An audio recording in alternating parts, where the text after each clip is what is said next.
Listeners, beware. This podcast contains themes of the macabre and does not shy away from the details. Our content is graphic and our language is colorful.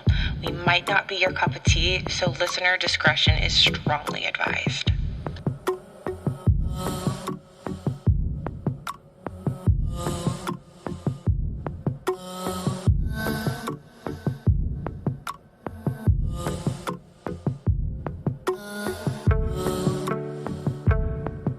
You have tuned in to The Killer Tea, a podcast hosted by two best friends with a proclivity to decipher the deeply demented minds of murderers.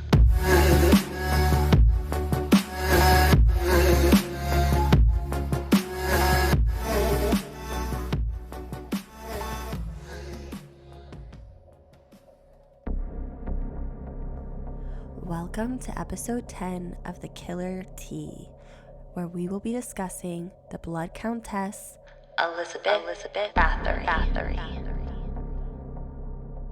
You are listening to The Killer Tea. I am your host, Christina. And Chelsea. And today we will be the purveyors of some very, very interesting bullshit. Yeah, this week we definitely need an extra trigger warning. This is some it is medieval torture shit. If anything that has to do with torture, blood, virgins, Satan, The occult, anything bad triggers you, it's in this episode. This is not the episode for you. Yeah, and that's even remaining to the truth and not just the allure, the legend. Yeah. So Elizabeth Bathory is both everything that you think she is. And more. And more. She's like the gift that keeps on giving. Yeah. But it is very, very fascinating. Not because she is a serial killer. She's on this podcast because she is a serial killer. She is a serial killer. But how she was actually this incredible leader that showed empathy and diligence, intelligence, and sophistication. And then at one point in time just became an absolute monster. A fucking holy shit monster. And I think it's really interesting that we covered H.H. Holmes, right? And so much of what made him alluring to people was all the rumors about him and how he had killed hundreds and hundreds of people and, had a murder castle, and 90% of it turned out to be false. He really wasn't this monster. No, not at all. No, not nearly as much as we thought it was going to be. But then, I was kind of thinking we were going to run into the same thing with Elizabeth Bathory. Well, okay, to that thought, usually when you have strong women in history, not to go super feminist on anyone, but to go super feminist on people, when you usually have strong, dominant women in history that have had influence and done things, oftentimes their story becomes distorted by history and the tellers of history. Because men can't cope. Yeah. Sorry, guys. Didn't mean to get all woohoo on you, but it is kind of true. That is kind of the way it worked out. However, nah. Not with this chick. No. She was an actual monster. She was so terrible that they literally, the fucking world was like, just get her out of the history books. Oh, yeah. And she does not belong here. No, she has been wiped pretty much clean, and especially in Europe. So there's actually a lot that we don't know, and we will speak to some speculation. I'm gonna try and keep it as fact-based as possible, and then maybe discuss some of the... Yeah, we can discuss some of the speculation folklore and the rumors and whatnot that go around her. But I'd rather stick to the facts of it, because you can go anywhere to listen to the folklore. It's much harder to find the facts behind it. Yeah. I mean, and that's why we didn't record her when we were recording the other two, because she really deserved the full deep dive that we could give her. And I mean, there might be a lot to this picture that we don't know. I mean, this woman she was a political figure. She was deeply involved in politics, and no matter what century, decade, time of any culture and society you look at, anytime somebody is involved in politics, it's fucking messy. Oh, yeah. She was a leader. So, all right. Anyways. Well, how I kind of wanted to start this off, I kind of want to set the scene. Yeah. So you do it, baby. I want to talk murder to me. I'm going to talk a little bit of history to you first. Okay, that's fine. So in order for you to kind of, you, the listener, understand where we are coming from in telling her story, we kind of need to help you understand where history is at in the time that Elizabeth Bathory existed. Yes, it's important. It's very important. So in this era in history, Elizabeth Bathory was born on August 7th, 1560. Mm-hmm. What do you think of when you think of the Middle Ages? Just out of curiosity. Shit.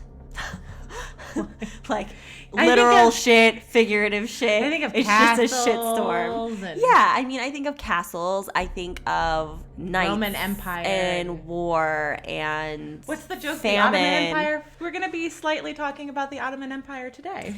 You know. All right, well, all of that stuff applies. So we are in the Middle Ages. In the year 1600, the East India Trading Company was first started. So if that really puts you at a place in time, like that's the start of westernization. Like Shakespeare had just written Hamlet in 1603. Jamestown, yay America, was the first of the English colonies that was being settled in America in 1607.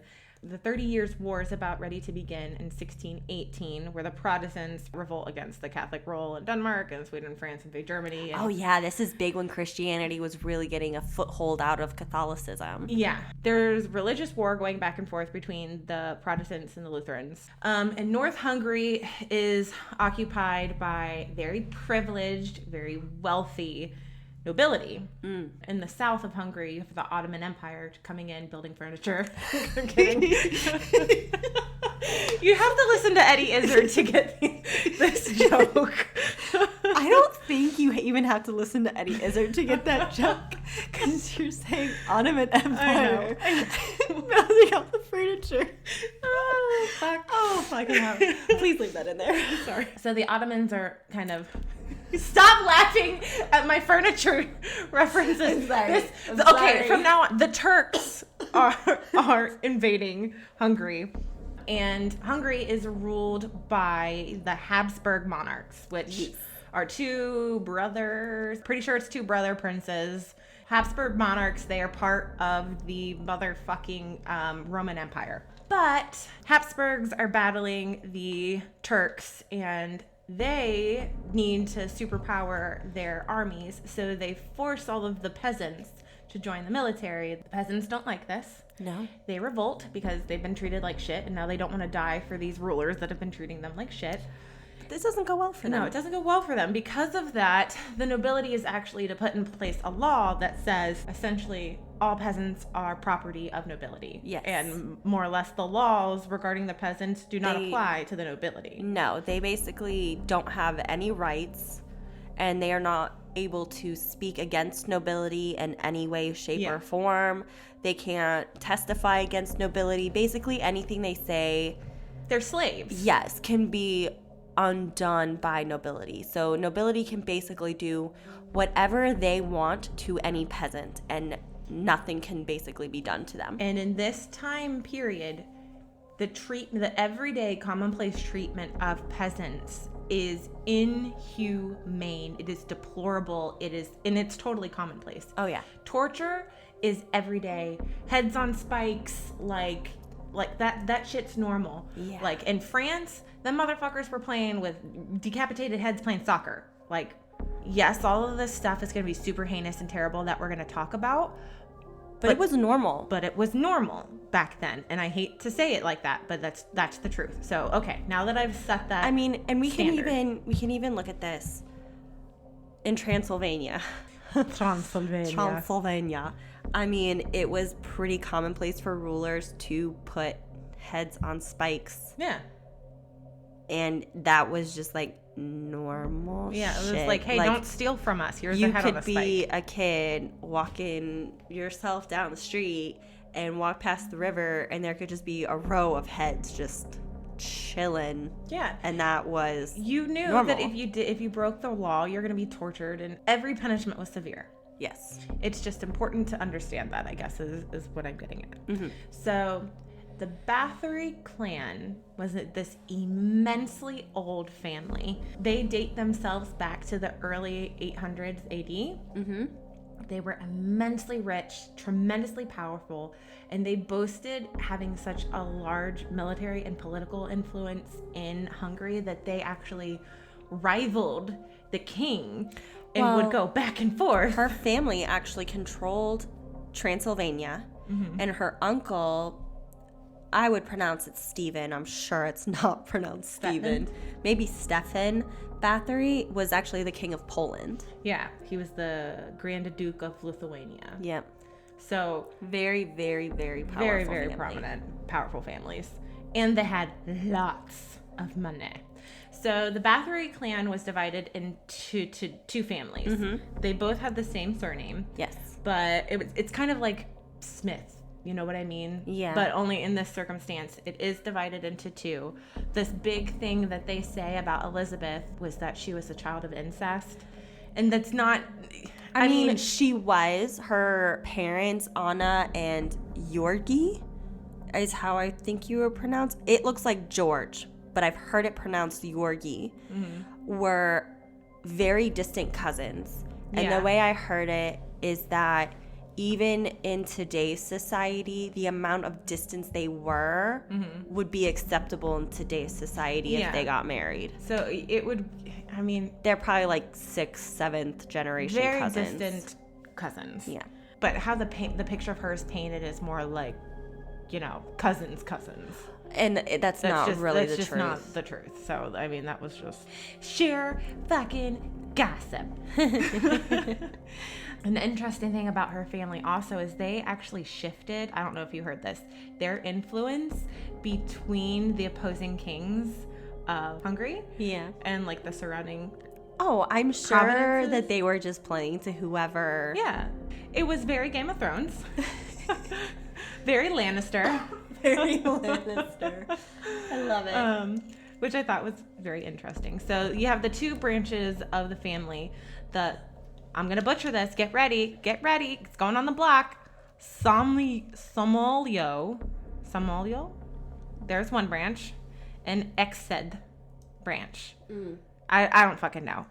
Listen, it's not happening. That's the best I got. I didn't put that pronunciation in my notes. Well, whatever. I had Georgi though. Good job. Work with me. So Elizabeth was born during the time where Hungary was called Royal Hungary.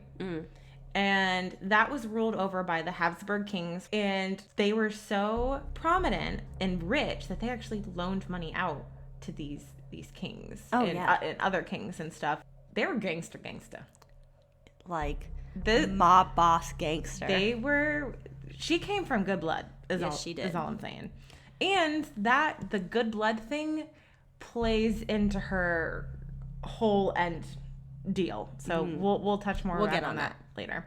So like we said, she was born on August 7th in 1560 in Yerbaitor.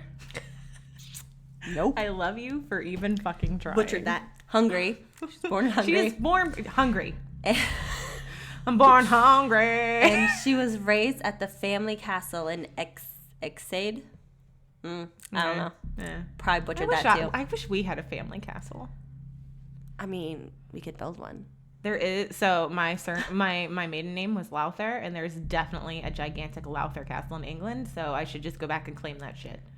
Might as well. So I'd claim my family's Norwegian. I mean, who in the fuck knows what I got over there? So you're totally used to going wherever you want and claiming it as your own. Raping and pillaging all day, every day.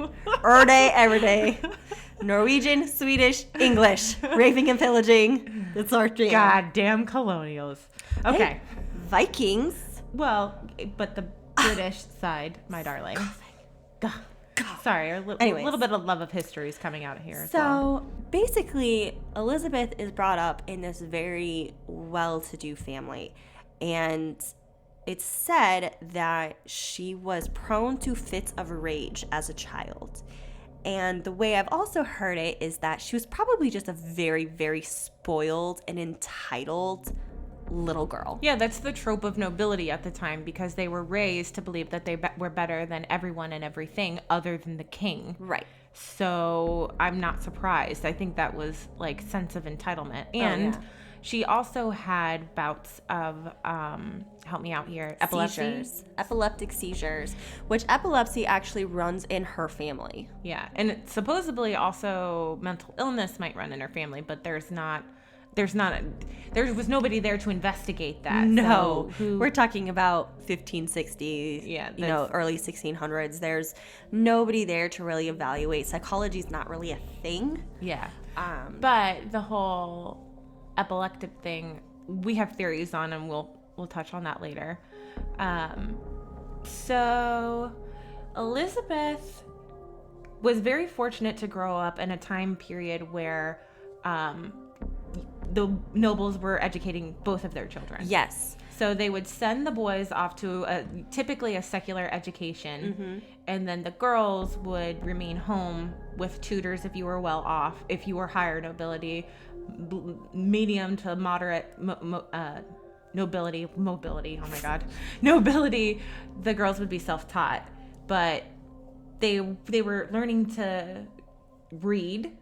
Oh, yeah. I had notes here on everything that she was educated in. Well, she spoke, I think it was 5 different languages. And she even spoke the Slavic language, which at the time was the language of the peasants. Right. And most of the nobility could not be bothered to learn the language of the peasants. So she spoke several different languages. She was taught astronomy, mathematics, how to read and write, which most nobles at that point could not read and write. Other people would do that for them. Well, they were called scribes, I think. Yeah, something like that. And so she was very, very well educated, and her parents made sure that she was well educated.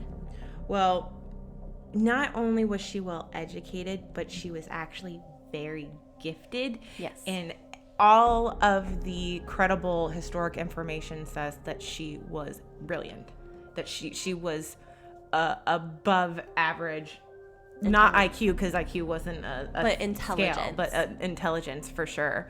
And she was deeply interested in all of those other skills that, it wasn't just proprietary shit that like a lot of other girls were learning. She learned how to ride a horse, which was a thing that like girls didn't always learn how to do. Right. That thing that I thought was really fucking cool was they taught her fencing, which was definitely unladylike. So I was really surprised by that. And maybe it could have been the difference between France and England versus places like Hungary. Because I'd never heard of young women being taught to fence. That was interesting to me. Either. So at the age of 10, she is engaged to Fenric Nadis. How do you say? Oh, fuck. So she becomes engaged to Count Ferenc Nadasdy. And in one of the podcasts that I listened to, if you were interested in a more historical account of Elizabeth Bathory, we listened to the History Chick. They were great. They were wonderful. Very good account, not true crime. History based. Yeah, definitely history based. And which I love history, so I thought I really enjoyed their podcast. It made me chuckle because they were like, "Oh, I can't give you the details on this. I'm just gonna pass over it." And I'm like, "Give me the details." That's fucking nothing. But they called him Ferco. Ferco? Oh yeah, I did get a little lost from all the different. They tried really hard to be very accurate with the names, and me and Chelsea are like, just fucking butcher them. Just fine. It's fine. We'll figure it out. No big deal. So I mean, we can call him the Count. Yeah, whatever. I'll butcher his name each time. But yeah, his name is Ferenc Nadasdy. And he was a member of another very powerful Hungarian family. However, they were very powerful, but not as powerful as the Bathorys, and he was not as well educated as Elizabeth. So his family was more modern than Elizabeth's family. Yes. So as tradition was whenever the child bride would get engaged, she would then go move in with her in-laws, and then it became her mother-in-law's responsibility to continue her education and her upbringing and all of that stuff. Oh yeah, it's I saw that when they became engaged, she was immediately put through proper lady training, quote unquote, before their marriage could go through. Yeah, and in she this, had never had that before. It was more like etiquette training and how to be like a lady of the house, training like that essentially. Yeah. Whereas, so before she got to educate herself based on just what she was passionate about, now it was it was 100% more how to be a proper lady. How to be a proper lady. However, her husband's family were lovers of scholarly information. They had tons of books and literature and everything arts all over the place. And everything. And so for her, she was like a kid in the candy store, whereas her husband-to-be was always wanting to play soldier and was brawling and drinking beer with the lads. And like, you know, he had it in his mind that he wanted to be a warrior. Well, I mean, he was known as the Black Prince of Hungary. Yeah, so he eventually did go on to become exactly what he wanted to be. Mm-hmm. So Elizabeth's father died very, very shortly after getting engaged to Fenric. And I'm going to butcher it. Just shut up. Fenric. Ferenic. Ference. Whatever. Ference. Fairy. Her father died very shortly after getting engaged to a good old fairy. And, and you know, this probably, I would assume, greatly impacted her. And then her mother also died very shortly after. And Fairy's dad, Thomas. Well, his mother died first. Yeah, and then his dad died. I don't even think they were married. No, but... Fairy. His name's Fairy. His name is not Fairy. His name's Fairy. Ference is 10 years older than Elizabeth. No, I found that he was 5 years or 4 years older. He was 25 when she was 15. That's when they got married. He was 25 and she was 15. That's different than all the information that I have. I have that he was 19 when they got married and she was 15. Everything I found said he was 25 when she was 15. No, I know that his dad was 35 years older than his mom. Yeah, I knew that. His parents were very far apart in age, but were very much in love. Yeah, so how his parents were in love. Her parents, something that I totally forgot to touch on, her parents that were from those two different branches of the Bathory family, those two different branches of the family actually didn't get along. That marriage, that ceremonial marriage, was to bring the two families back together again. Yeah, it was an arranged marriage. Yeah, so that way they would stop kind of warring with each other in a way. So that she grew up in a marriage that was just of obligation, whereas he grew up in a marriage of love. Right. Which for the time is kind of a big fucking deal. Oh yeah. You can still find his Fairy's parents' love letters to each other, which I mean I thought was really fascinating, considering I kind of think he's the one who starts up all the the fucked up traits. I don't know. We'll get there. We're on our way. We'll get there. It's also, we should also notice, oh my God. Note. We should also note, we should go back a little bit and talk about her family. Her family, while part of the Protestant nobility, a lot of her family is big into the occult. See, I read that, but I didn't make note of it because the information that I found was unsubstantiated. It's not, I found that it wasn't her entire family. It was her just uncle. Certain individuals. Her Aunt Clara was supposed to be really big into the occult, but most of her family was part of the Protestant nobility in Hungary. Yeah. But parts of her family were into the occult or were into more, they said black. See, that was part of the magic folklore that, like... To me, though, I didn't think of, like, black magic. I'm thinking, oh, so they're fucking pagans. Yeah. I mean, we don't know. I mean, What I found was the opposite of that, where they were saying like they couldn't find any evidence that it was. However, she herself gets involved in something later on, but it's not going to be like what everybody thinks it is. Like, it's not. I'll touch on it when we get there. The occult does come into play. Yes. Period. Point blank. Yada yada yada. So she's 15. Farens is older than her. Before we hit 15, she's 13. Oh yes. And this is a rumor that does have some substance. Mm-hmm.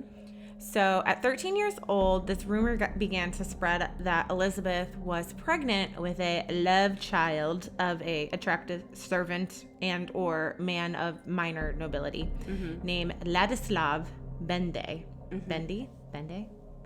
I don't know. Ladislav. I did that one okay.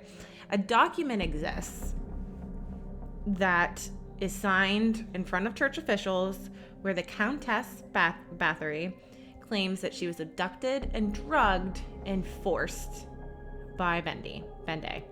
The trouble is, that document was dated like, what does my note say, 50 years after the event. So, I'm sorry, 37 years after the event. So she was 50 years old. So was this a love affair, or was Elizabeth actually a victim? But either way, a child was produced. Mm-hmm. And that child was just sent away quietly. Go. Bye. I heard people take a bunch of different perspectives on this. Like, if their narrative was that she was this, vanity-driven, sex-crazed teen. Yeah, I've heard that she was Black like Widow. a crazed wanton woman, and none of that's actually true. Actually, regardless of anything, based upon the research that I did about the nobility's mentality about peasants, I don't think she lied. I think she was legitimately raped. I could see that because of, like you're saying, the attitude of what servants were at that time. Like, they were filthy. They would not want to be touched by someone so lowly, let alone... Oh, no, I completely agree with you. Either she made a really stupid decision as a 13-year-old, or she was raped. Yeah, I personally think that she was raped, and I think that's why she has a lot of aggression towards servants. Could be. So, but I mean, that's just a theory. Theories. The rumor is whether or not it was love or rape. The truth is something happened and the child was produced. Mm-hmm. So that happened when she was 13 years old. Child is shipped away quietly. We don't know what happened to that. At 15... they're married. So this turned out to be a 3-day party with 4,500 guests. Well, you have to remember, they're both huge, gigantic families. Noble families. Uh-huh. And this is like a whole town affair. So there's jousting, festival games, music, dancing, acts of debauchery. It's a whole thing. It's a whole thing. As a wedding present, Ferry's mom had given him a castle that he had to look over 17 villages with that. Mm-hmm. And then Ferry was like, here you go, babe. Here's a castle. And that castle was Castle Chaktitsa. And that was the castle for the rest of her life. Yeah, for the most part. They did move around a lot because they had several castles. But Chaktitsa was kind of their main home, if you will. So Elizabeth had a natural gift for learning, which we know about, and her husband had little interest. And we talked about him loving to brawl and always wanting to be a soldier. Well, he eventually would become the chief commander of the Hungarian troops. Yep. And went off to war to fight the invading Turks. Pretty soon after they were married. I mean, he was ready and eager. He actually created quite a name for himself of being ruthless against the enemy soldiers. Mm-hmm. He's known for using various torture methods, putting heads on spikes, and being I wish I would have written it down, but he had like this little group of war buddies, if you will. And they actually were really well known for being very vicious. Oh, I didn't hear that part. He had like, I think it was like 3 or 4 like accomplices, like buddies of his that he was really close to. And they were well known for being just ruthless in battle. Yeah, he had several monikers. Like one was the Black Bay of Hungary, the Black Hero, and then what was the other one? The Black Prince. The Black Prince. Yep. So Hims was fuckered up just a little bit. But he actually only came home around Easter, Christmas, and the occasional harvest time. Yeah. And basically left Elizabeth in charge of everything, which she actually really excelled at. She was magnificent at it. And this is what gets lost in history. I never knew anything about that part of Elizabeth. No, I didn't either. And okay, let me just paint this picture for you. Chelsea and I were little goth girls growing up. Anything vampire, blood, and death, We were all about it. all about that shit. All about that shit. So Elizabeth Bathory was fascinating to me because of like the occult and vampirism and all of that stuff, because I thought, oh my god, like vampires are cool. Ugh, vomit. Oh my god, gag us. But so I grew up we grew up with the myth and the legend, but to find out that actually this woman was brilliant. She was able to maintain all these different providences, and I'm talking taxes, tax collection. Oh yeah, I I wrote this all down. She was in charge of multiple castles. I'm talking like 30 castles, judicial system, taxes, all political matters, any issues that the peasants had with, not the police force, but like the law force. I heard that she even heard like debates over bags of grain, bags of flour, like, so and so took my She horse. handled the health care of the people. She handled hospitals. She handled you name it, she had her fingers in it. And she was really well known for wanting to do a good job. And if there was something that she didn't know a lot about that came up, she would go and educate herself on the issue before making a decision. I thought that was, even for a ruler of any date and time, that is so astute. Like, it's very advanced. Yeah, like that was very progressive thinking, because oftentimes you would hear that ruler, especially in this state, because this is a what is the name of that?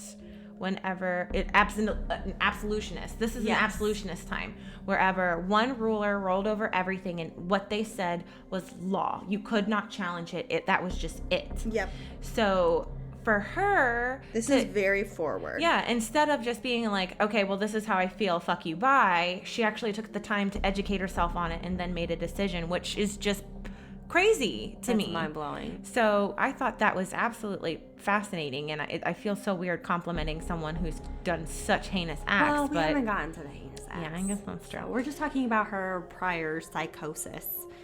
So on the outside, the Count and Countess looked like they were a really good couple, and he actually was known for being very supportive of her and the way that she ruled, and in public would back her frequently in the decisions that she was making. And it's not known if they really were like a loving couple or if they had a really loving relationship, but they definitely were amicable and they definitely were friendly. Yeah, they would pass letters back and forth to each other all the time. Now, a lot of the times it was Fairy giving her advice on how to punish servants, but they corresponded frequently. Something interesting is, even though he only came back a few times a year, it took them 10 years to have their first child, to conceive a child. And then here is where Elizabeth's story changes dramatically. Yeah. It started with pinching servants. Well, it started in 1585, and it started the year that her daughter Anna was born. And it did start off with her temper showing in small ways. So she begins pinching or slapping servant girls who would irritate her or would mess up something for her.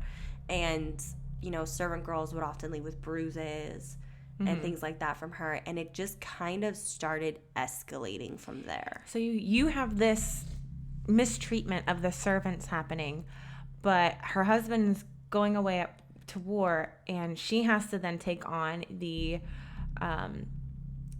safety of the towns that she is inhabiting. And one of the things there is making sure that the people are protected. Right. And she actually navigates this little militia thing she kind of has going on very, very well. And she ends up advocating for a woman and her daughter whose husband was captured by the Ottomans, and the daughter was raped and then impregnated.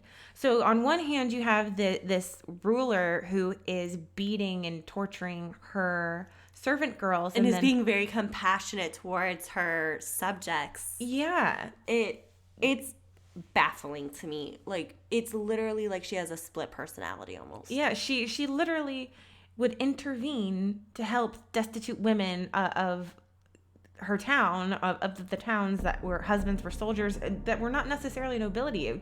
It's very, very interesting. Yeah. So they end up actually having 5 children total.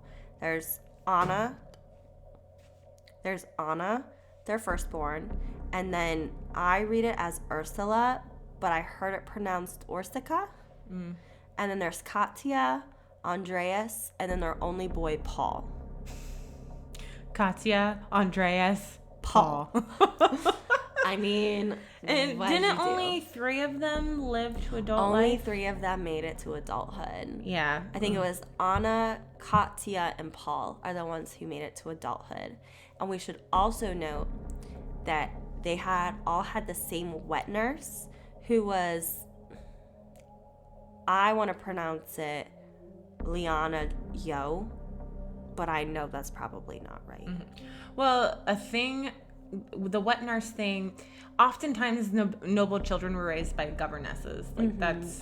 But it's important to note Liana's name because she comes into the story later. So a little tidbit about that. I forgot to mention that Elizabeth herself was raised by a governess, and her children are also, like, her now children are raised by a governess as well. Yes. I just felt like people should know that because that was just part of. Well, I mean, that was just kind of how it was done at that point. Yeah, how it was done at Mothers didn't nurse their own babies. It was considered like a peasant thing to do. Bizarre. Well, so we got these little things that she's doing, and she's now started taking her frustrations out on these servant girls. And when her husband comes home those 3 times a year, he really likes to do that too. In fact, he's got tips on how to do it better. Yeah. So her first fatality. Her first fatality occurs, and she calls the local priest and climbs. Oh my God. Get it together, Chelsea. So she calls the local clergy. Holy shit tonight. Holy shit. So she calls the clergy and claims that the servant died during the night. But the priest comes and finds that the servant has already been sealed up in a coffin. And Elizabeth quietly just says that she thinks it was cholera. It's cholera. And she doesn't want to cause a panic. Yeah. She doesn't want anyone to freak out and think that there's this epidemic. So can we quietly just bury this servant girl? It's no big deal. So, that's going on. Meanwhile, dear husband is showing her how to not only torture her victims, but how to revive them. Ugh. And how to stop before she goes too far as to keep them alive longer. And I heard that he went as far as teaching her to put pieces of paper between her victims' toes and lighting them on fire to make them stay conscious. So one of the things that he did, he took the pretty rebellious servant girl that may have spoken up to him. They say rebellious, like that's how she's described, but God knows what this actual rebellious servant girl was doing. But he stripped her naked, smeared her in honey, and he did this so that fire ants and insects would come and sting her and bite her. I think he left her out there for a couple days. And eventually she was bitten and stung by all these different insects and then dropped to the ground from exhaustion. And then he put what you're talking about, the pieces of oiled paper in between her toes and lit them on fire to revive her. So she apparently watched and even participated in that. Yeah, so he definitely taught her how to revive people, bring them back from the brink of death. But he also showed her how to restrain herself and taught her restraint. And while what they were doing was absolutely horrible, he kind of kept the brakes on her a little bit. And when I say her, I mean Elizabeth. Like, he really kind of kept her violent tendencies in check and didn't let her go too far, if you can even imagine there being a too far. So while servants are disposable, while they are the ants beneath their feet, you can't create too much of a body count without the church becoming involved. Right. And if she draws too much attention, that's just too much of a headache for everybody involved. Yeah. He really doesn't want to draw a lot of attention to what's going on, even though what she's doing is 100% legal. Yeah, like, nobody gives a shit, frankly. She is within her legal rights to torture the absolute living shit out of all of her servants if she wants to. But they are rulers. They are kind of keeping watch over all of these little towns, and he doesn't want to freak everybody out. If too many of the common people go to the church, it's going to become a problem. It's going to become a problem because the church still, even though at this time it's creating its own heinous acts and blah, blah, blah, blah, blah, and really they don't give too much of a shit. If too much attention is drawn to it, it's going to be a problem, which, foreshadowing. Yeah. So she's doing her torture thing. Well, Fairy, as Christina loves to call him. It's easier.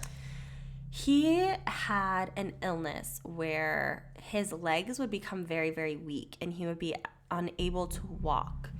And eventually he ends up dying from this. Does it remind you of the Toulouse-Lautrec syndrome? With like do you remember Toulouse-Lautrec? No. So Toulouse had, at least I could be totally remembering this incorrect, but this syndrome is where you have some sort of injury to your spinal cord or to your legs, and it eventually starts wearing at your legs and twisting them and twisting your spine, and will eventually kill you. I mean, it's possible. I mean, think of all the war stuff that was going on. Yeah, so that just kind of made me wonder if that might have, or poison. I mean, I've heard that there's speculation that she was poisoning him slowly. Or poison. There's a concoction that they used to make back in the days to get, like, a thing of the occult was to banish bad luck and bad fortune and stuff away from you, was to drink a mixture of piss and mercury.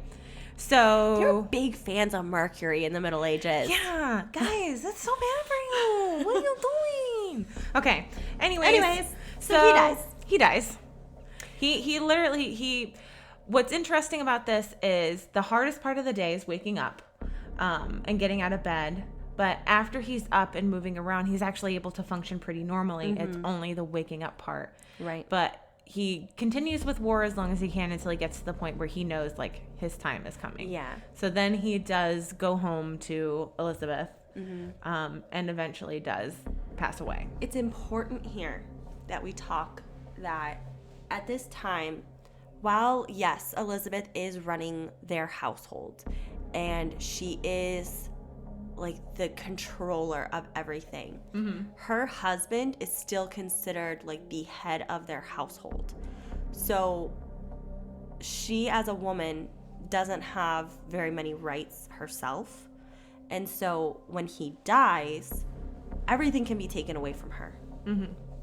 It's very possible for this to happen because she is a woman and vaginas are bad at this point in time. So he actually reaches out to several of his closest friends and family members and asks that they take care of her. So he reaches out to these influential friends and asks them to make sure that, you know, nothing happens to Elizabeth, that she's able to maintain her properties, that her children are well taken care of, blah, blah, blah, blah, blah. And one of these friends is the Palatine, which is essentially a prime minister. Yeah, and his name is Thorsos? Oh. I think it's Thorsos. Look at you with your jokes, trying to make me pronounce shit. Pretty sure his name is Thorsos. It's like G something. Just the guy, the best friend. The Palatine. The Palatine. Yeah, that's good. So, you know, they all agree they'll help keep Elizabeth together. Well, Fairy dying is finally like the straw that breaks the camel's back for Elizabeth, and she just completely goes off the fucking deep end. Yeah, she makes these secret chambers and tortures girls in them. She's teaching servants how to torture other servants. Mm-hmm. Other nobility she's letting everybody just go. She had ham. 5 accomplices. Yeah. That were a constant for her. Mm-hmm. She had this best friend named Anna, not her daughter Anna, a different Anna, and it was Anna. Begins with a D. I don't know how you pronounce it. Doesn't matter. Her name's Anna.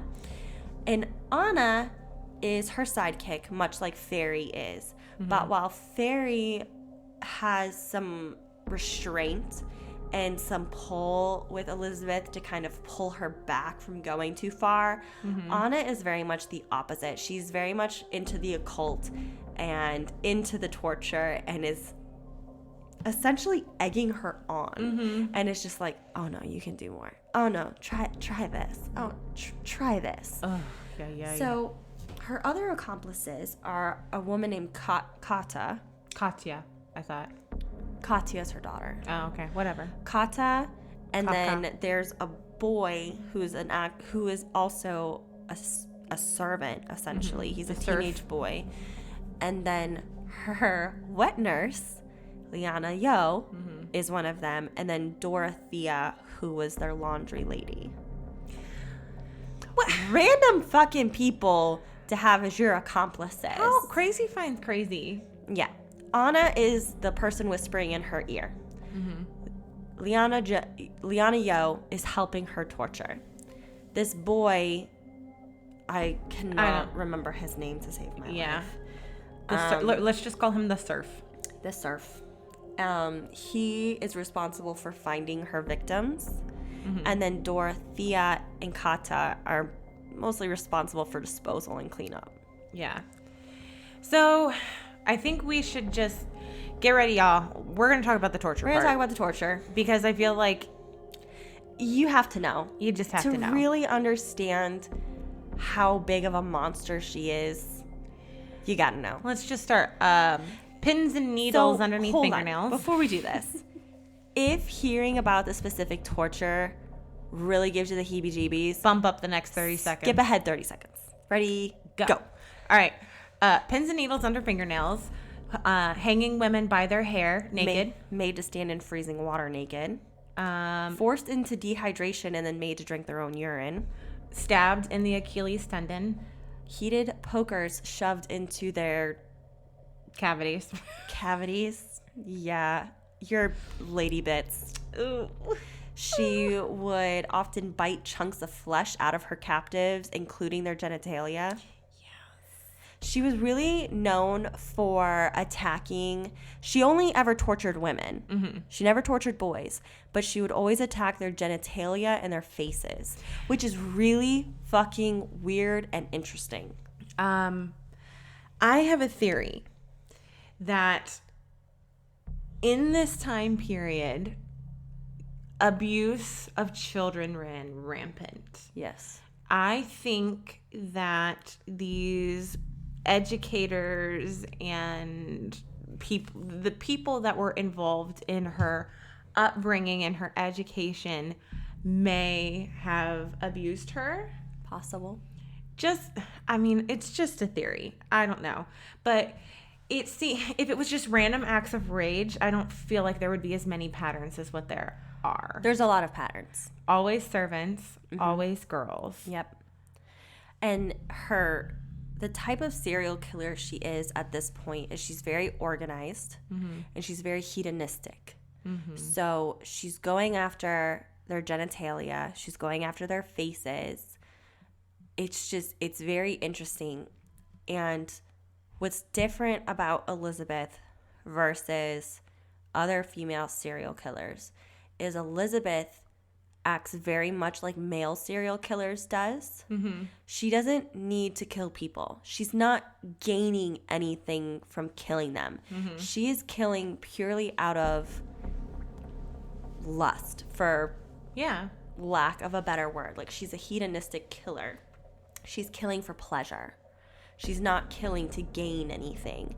And when we have female serial killers, most female serial killers kill for gain. And they're usually killing family members and, people close to them. Elizabeth is not doing that. She's literally saying, hey, I need help at the castle, and then killing the girls who come up looking for jobs. Yeah, and she's not killing in the other way that other tyrants or rulers do, where it's like killing people of different religious beliefs for your whatever propaganda, political bullshit. She's literally killing. She's literally doing serial killing. She's not doing genocide type things. She's it's killing serial killing for the pure pleasure of killing. It's, I mean, this has to be one of the earliest documented actual acts of serial killing, and not just, a political thing. And she would use any teeny tiny mistake made by servants as an excuse to torture and kill them. So there was one story, and I mean, who knows if this one's actually true, it's just a story I heard, that one servant girl dropped one stitch in her sewing. And so Elizabeth tortured and killed her. I heard another one that goes back, like, part of the because everybody's always trying to figure out why she is the way that she is, she was the way that she was, which obviously that's kind of what we do anyways. But one thing that I had heard was when she was a child, she saw a serf being punished, and he was sewn into the stomach of a horse, and then the horse was thrown into the river. Yeah, but then our research was like, no, horses were way too valuable. They were valued more than human, especially more than a servant's life. So no way somebody would do that. It would cost them way too much money. Yeah. Especially when we're coming to the hung, dried, and quartered era of punishment. Yeah. I mean, like, for pure example, going way, way back, the guy that led the revolt of the peasants, the way that he was tortured, they put a crown of heated metal on his head and burned him on a pyre, crazy shit. So I don't know. They wouldn't have got rid of horses were expensive. Maybe it was a dead horse. Maybe, I mean, yeah, it could have been. Maybe, who knows? It could have been a dead horse. Anyways, but that's a waste of a good hide and horse flesh. So I don't know. So this is where one of the most famous rumors of her comes into play. In order for people to deal with this, they have to find some reason. And because she has the vagina, it of course has to be about vanity. Yes, and that's where the biggest rumor about her that is completely untrue comes into play. And that's the rumor that she bathed in the blood of her victims. There's absolutely no evidence that supports that. Was she frequently covered in blood? Yes. There's blood everywhere. So there's another thing about the blood. So while maybe not bathing in it, I remember when I may or may not have been very fascinated with the occult, that there was a thing that people did for if they believed that you had a mental illness. And I think epilepsy would fall into that. Probably. Where they believed that other people's virgin's blood would heal you, and it wasn't done to this is part of a ceremonial process and sacrifice the virgins. It was more if the blood of a healthy person will heal a sick person. Right. So maybe because she had epilepsy People thought that's what she was trying to do. They would put it on their lips. They would put it on like their face. And the healers said that the blood of a healthy person will cure the blood of an unhealthy person. So that might be where that idea maybe possibly comes from, but none of it's true. Yeah, none of it's true. She just liked killing people. She did end up liking killing people, and I really get stuck on this because I don't understand what the fuck happened. Like you would think there would be, even like for history to just be flagrant with the details and the specifics. Like you would think that maybe they would try and drum up this stuff from her childhood of like she was a young murderer or a young killer or whatever, and I really couldn't find anything like that. No, and that's where kind of our theory comes into play, is I'm almost wondering if, postpartum depression, postpartum psychosis. This all happened after the birth of her first daughter. And so the thing about epilepsy as well is that creates severe damage to your brain over a long period of time. Absolutely can. Who knows? Who knows what was going on in her brain at that time? The technology didn't exist. The science didn't exist. And she could totally just be straight up crazy, but from a pragmatic point of view, I always tend to think that there's something going on. There's something chemically going on that triggers things, but she could just be born crazy. Who knows? So this is where Elizabeth fucks up. She done tomfoolery too much. The citizens in the town, they're not dumb. They're catching on. Mm-hmm. They're figuring it out. Young girls go up to the castle to work. They never come back. Mm-hmm. Meanwhile, she's going, it's the cholera. Clergy is getting kind of fed up with her bullshit. Because at this point, the body count's really high. And they're basically refusing to help her. They're straight up not burying the bodies anymore. No, they're just like, we're not going to help you anymore because you're doing some fucked up shit. But the church owes you too much money, so we're not really going to do a whole lot. And the King of Hungary. Even the King of Hungary owes her family too much money. So he's turning a blind eye. Oh, everyone's turning a blind eye to this. And at this point, she's still within her legal rights to kill these servants. Mm-hmm. Is it right? No. Is she allowed to? Yeah. And if the church really wanted to push the issue, shit could get done. Yes. But they're not going to.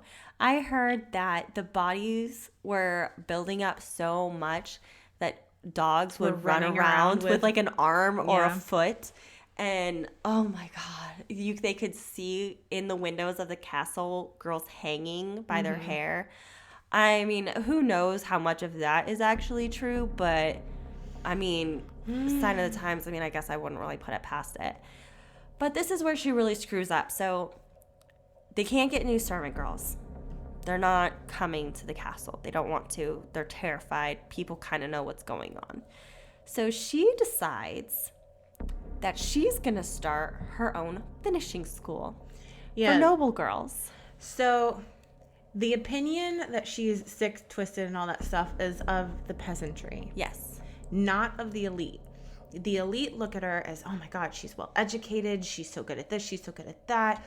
Let's send our daughters. Oh yeah, the rumors going on the locals has not reached the higher ups. Yeah. They want to send their daughters to her gynoecium. Is that how you say it? Yeah, I think so. Gynoecium? Something like that. Gynoecium, I think. Gynoecium. Yeah, gynoecium, which is essentially a finishing school for noble women. And they send their daughters there hoping that she's going to make them marriage worthy. Yeah, they pay her a lot of money to send their daughters, and nobles are clamoring with her, like, please take my daughter. Mm-hmm. Elizabeth is this powerful woman and is doing wonders with, what she has available to her. Then suddenly, noble girls are dying in alarming numbers. Within 3 weeks, every noble girl she took in is dead. And she's claiming that they're dying of natural causes and then refusing to send the bodies home to their families. So the noble families are like, no. Nay, I say. So Matthias, the second. Matthias, I think. Matthias. Is it Matthias? I heard it pronounced Matthias. No, Matthias is like... How do I pronounce Matthias? Whatever. We're back here at the fucking name pronunciation. Good old King Maddie. God, here we are. Maddie Light of... Shut the fuck up. Shut the fuck up. Of King of the Munchies. Fuck up. Well, he's King of Hungry. Oh. You are a terrible person. And you are going to hell. Listen, you come here for the factual inaccuracies. Just fucking admit it. Okay, I knew this episode was going to be rife with inconsistencies because 1600s and that the pronunciations were going to be bad. But Jesus wept. This is extra bad. So, Maddie Light of King of Munchie. That was, oh, you made me do the ugly laugh. No. Anyways, whatever. Where are we at? They go and whine to him, and he's like, "Wow, that really sucks. My suspicions are perked, but I owe them a lot of money. What can I do?" Yeah. It's messy. It's really messy. So, eventually, the whining of the nobles gets to be too much, and he really can't at this point ignore it. So he asks the Palatine to go and pay a visit to Elizabeth. And this is her undoing. He literally catches her in the act. He catches her in the... Well, like, literally red-handed. Like, covered in blood, red-handed. Well, eventually, he lets her know he's coming to see her. Mm-hmm. So she cleans up her shit, right? And I heard this, and it made me laugh a little bit. So he comes and she's like, okay, I need to cleanse myself.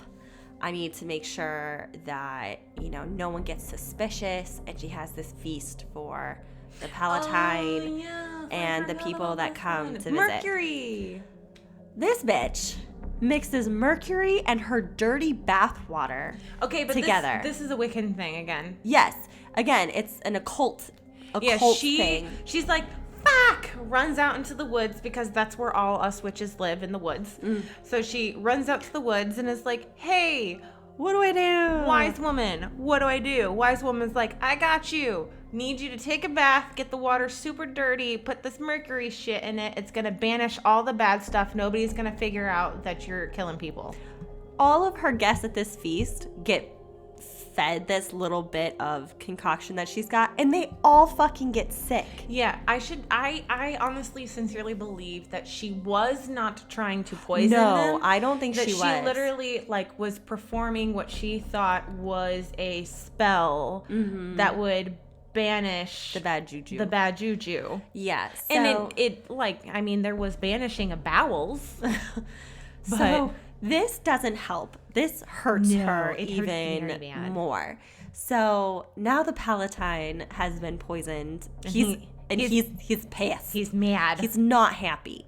So he goes back and recuperates. And then he's like, you know what? I'm going to surprise this bitch. Mm-hmm. So he goes back unannounced. Oh, the king was there too, wasn't he? Mm-hmm. The fucking king was there. Yep. This bitch gave the king a soup of her dead skin cells and mercury. Ew. So everyone's pissed. The Palatine goes back and catches her, reportedly catches her in the act of torturing a young girl, and there are dead bodies just everywhere. You're under suspicion by the fucking king of your country. Maybe just reel that shit in. You'd think. Well, he's horrified, and she's immediately arrested, and her castle is searched. So servants were questioned, and everyone just starts word vomiting. What's going on? Okay, so this is the thing about the Middle Ages.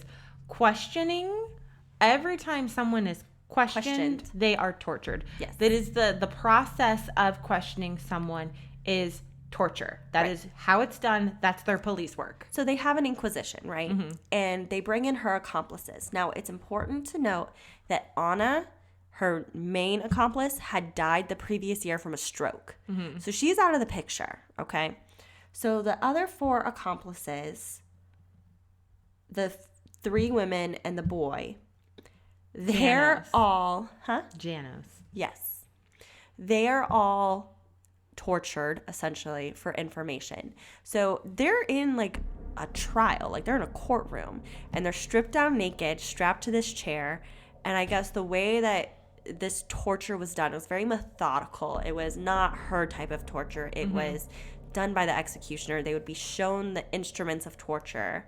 And then if they didn't speak what they thought was truthfully, the instruments would be applied to them. And eventually they assumed that would get them the answers that they were looking for. Her accomplices sing like fucking canaries. They're just like, yep, she was fucking doing it. And they conveniently blame most of the torture On the dead girl. Anna, which is so convenient because she's fucking dead.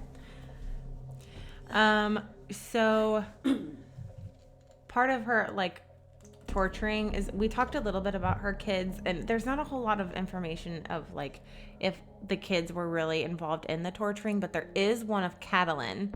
Yeah, her middle daughter, Katya, was about to get married, and it said that Elizabeth was teaching her how to torture before she left to be married. Yeah, and she burned them so badly they eventually died. All of the servants, except for Dulvia, how do you say Darvia? Darby? All the servants except for Darby, who had already died, were tried and executed. Oh, did you see how they were executed? Oh, yes. Oh, the 2 women, geez. aside from Dorothea, Darby, their fingers were pulled off one by one, and then they were burned to death. The boy was just beheaded. Yeah. And the 4th, Darby, she was imprisoned for life. Well, she was sentenced to life imprisonment, but eventually she was let go and just kind of like vanished. I heard that she had died by 1609. I heard different accounts. One that she was supposed to be sentenced for life and she was, and then another that she was sentenced for life but eventually was let out and then just kind of vanished. Oh, they even went back into the woods and found the witch and killed her. Like, they literally had everyone burnt, beheaded. They killed them all the way to death. Yeah. All the way to death. So it's interesting because the king wanted to bring Elizabeth forward and have her testify and find out what the fuck was going on. But the Palatine was like, hang on. The Bathorys are like this huge fucking family. Them's a big deal. They're kind of important. Let's maybe not let Elizabeth testify. Let's maybe just lock her in solitary confinement for the rest of her life. Yeah, because there's a and whole not thing behind ruin the family's name. So he didn't want to ruin the family's name. He didn't want to disgrace the family, but he also did not. Nobody wanted to incite the rage of the 2 Bathory families. Yes, because bad stuff. And also, her son Paul was helping them. He turned on his mother. He made a deal that in order for him to be okay and for their family to be okay, he would tell them whatever they needed to know. And so they really just kind of went, okay, we're erasing her from history. Yeah, well, she knew that shit was going to go down. So what she tried to be proactive based on what the law was. I guess, the king could have just been like, no, fuck this, and did it anyways. But by following law, she hurried up and put everything in her daughter's names.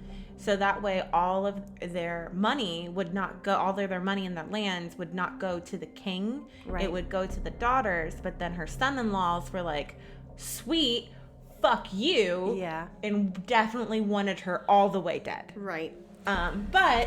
But so the Palatine speaks up because if they're able, if the king allows somebody of such high nobility, of such a prominent family to be put to death, then it sets a precedent for all of the other nobilities. Right.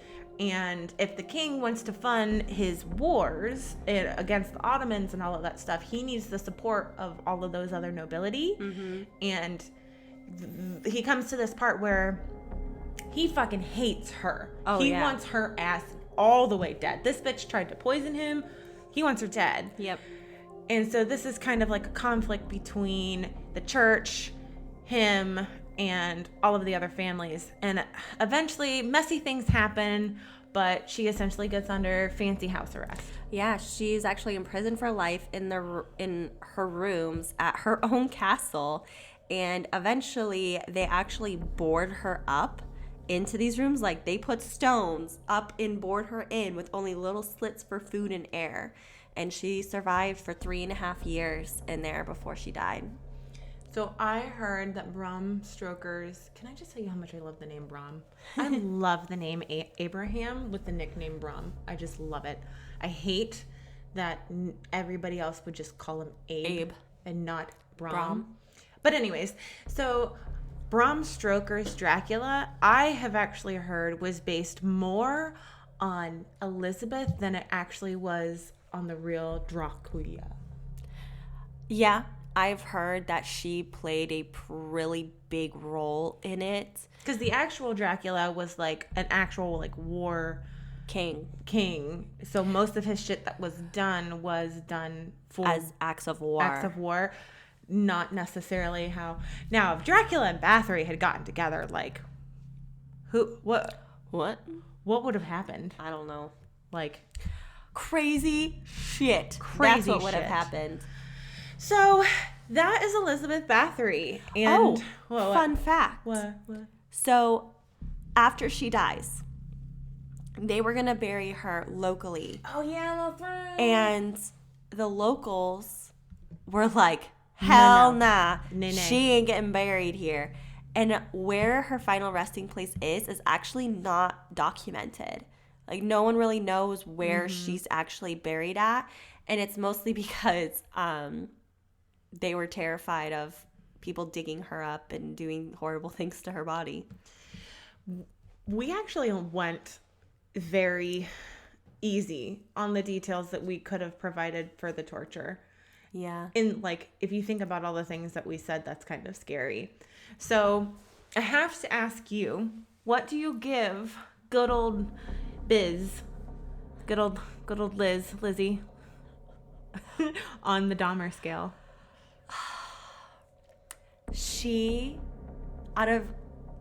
We're at episode 10, right? Yes.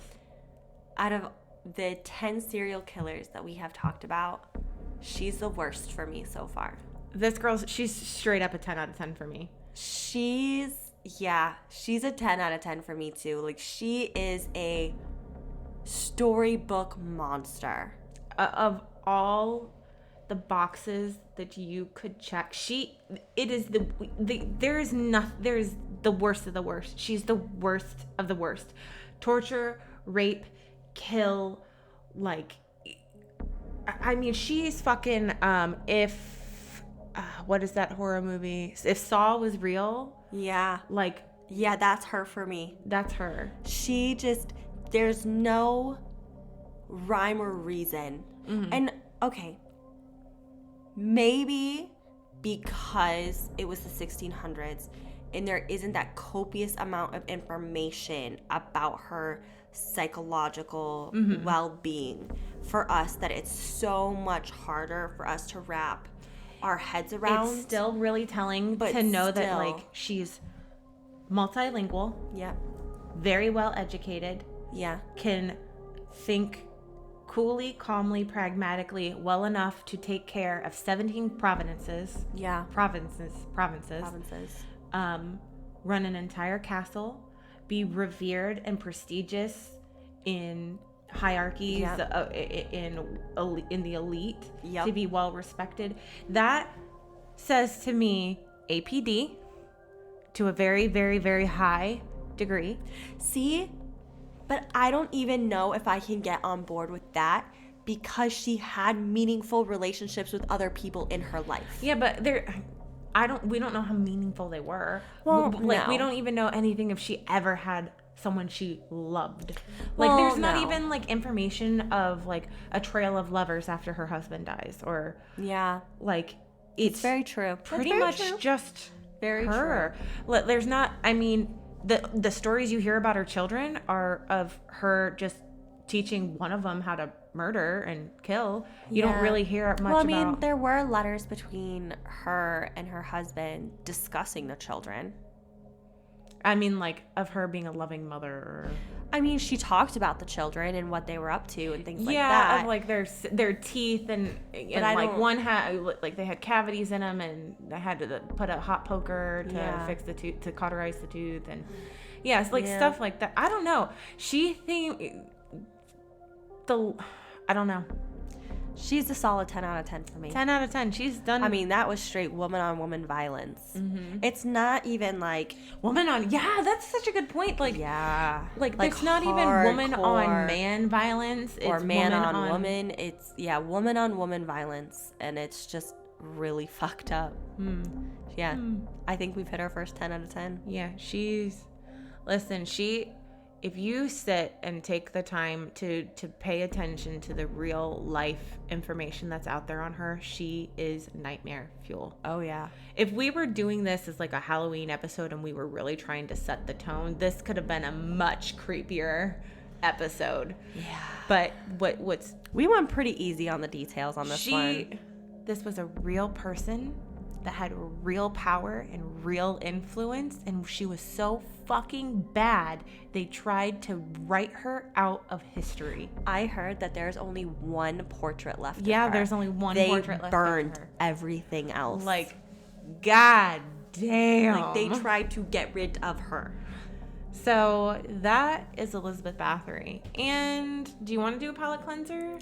We've done a palate cleanser for every single one. Yeah, I guess we should. Like, okay, let's see what we find. I'm gonna just pause it. Hold on. All right, tell me your meme. Maybe she's born with it. Maybe it's the blood of 600 slain virgins. That was a good one. I'm here for it. Oh my god. Worst person ever? Elizabeth Bathory slaughtered people to stay beautiful. Mom just wants you to take the dog out.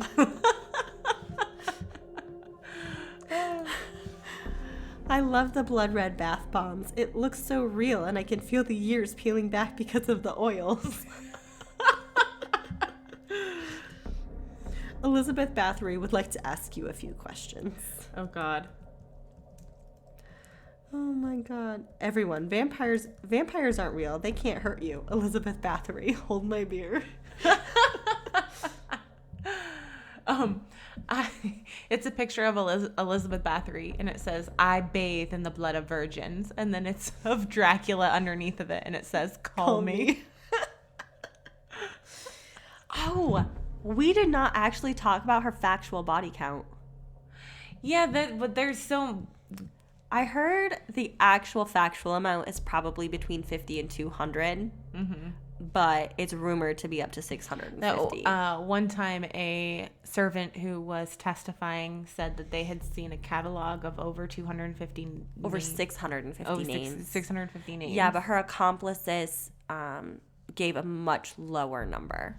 Here's a meme that's supposed to be of modern day Elizabeth Bathory. Oh no. And it says, makeup tip: the best foundation for flawless look is the blood of thine enemies.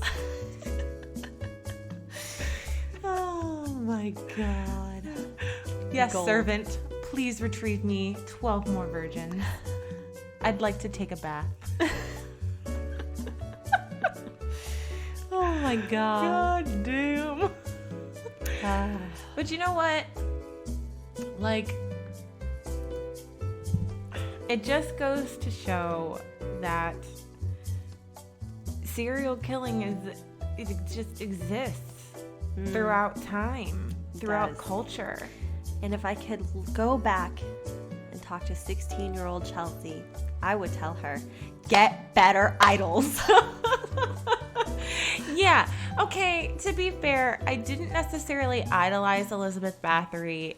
She was just It was more the historical fascination. But, you know, for anybody out there, if you're raising teenagers, do not be terrified if they end up being goth chicks. They might grow up to someday be perfectly well-functioning members of society that just make a murder podcast.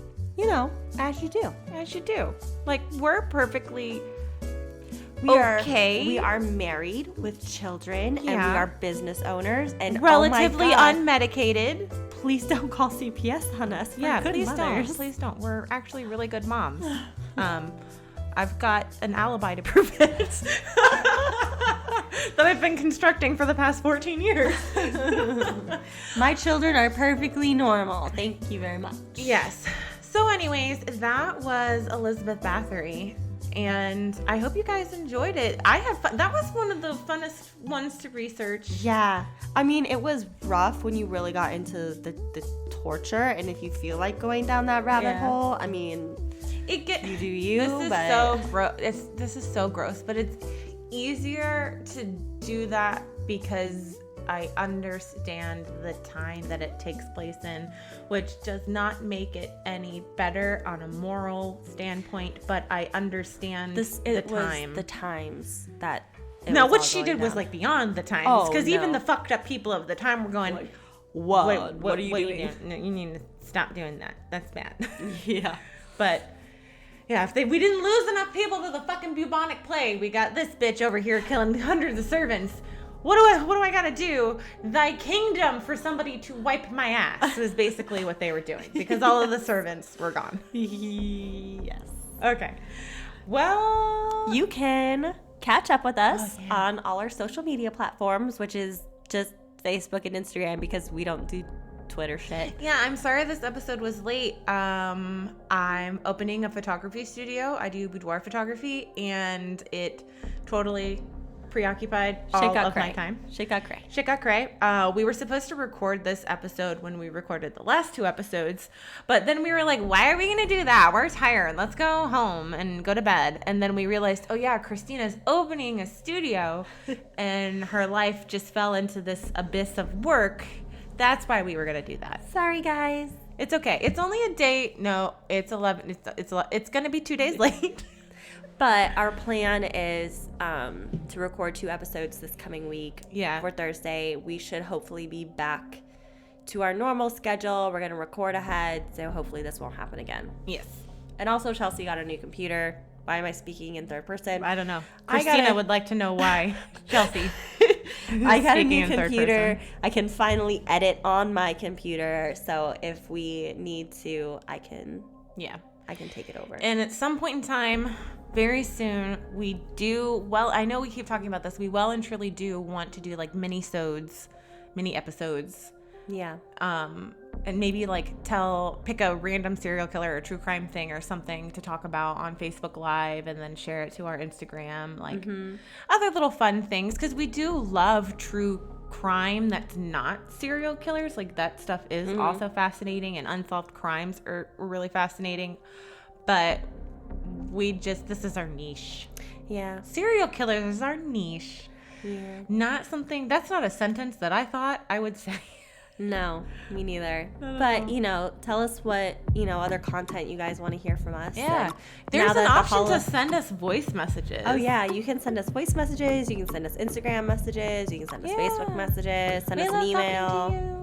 But you can find us on Instagram and Facebook at The Killer T. And if social media isn't your jam and you want to send us a message, you can email us at thekillert@gmail.com. All right, y'all. Until next week. Bye. Join us next week where we discuss Dr. Death, Harold Shipman.